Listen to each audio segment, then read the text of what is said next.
Inilah sosok Aska Nurfadilah alias AN, 28, wanita yang hilang misterius di kawasan Pantai Siung, Tepus, Gunung Kidul, Yogyakarta.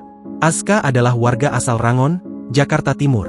Ia dilaporkan hilang pada Minggu, 27 Juli 2025, sekitar pukul 10.30 waktu Indonesia Barat.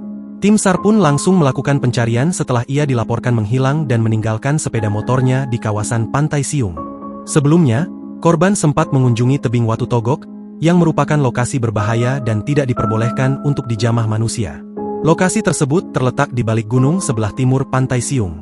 Koordinator Satlimas Rescue Istimewa Wilayah Operasi I Pantai Wediombo, Sunu Handoko Bayu Sagara, menjelaskan bahwa Aska adalah warga Jakarta Timur datang seorang diri dan menyewa tenda di Pantai Siung sekitar pukul 17.30 WIB pada hari kedatangannya. Aska tiba di Pantai Siung pada Kamis, 24 Juli 2025, sekitar pukul 17.30 waktu Indonesia Barat dan menyewa tenda untuk camping. Keesokan harinya, Jumat, 25 Juli 2025, pukul 7 waktu Indonesia Barat, Aska sempat bertanya kepada petugas SAR tentang arah menuju Watu Togok. Ia bahkan menunjukkan video lokasi tersebut melalui ponselnya. Namun, petugas SAR telah memperingatkannya. Petugas SAR melarang Aska untuk mendatangi lokasi tersebut karena berbahaya dan tidak boleh dijamah oleh pengunjung.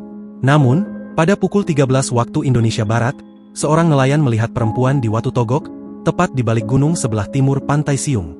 Tim SAR langsung ke lokasi dan berhasil membujuk Aska untuk kembali ke pantai.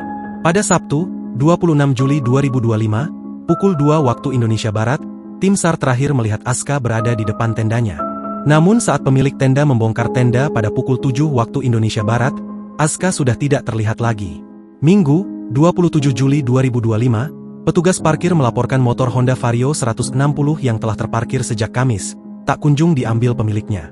Kemudian dilaporkan kepada Polsek Tepus sehingga dilakukan identifikasi oleh Polsek Tepus dan ditemukan tas berisi HP, pakaian, dan dompet yang di dalamnya berisi identitas SIM serta sejumlah barang lain. Tim SAR pun telah menyisir Watu Togok dengan jalur darat dan bantuan drone. Namun hingga kini, hasilnya masih nihil.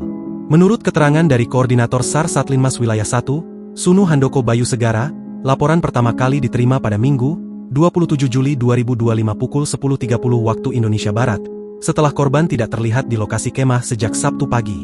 Download Tribun X sekarang, menghadirkan lokal menjadi Indonesia.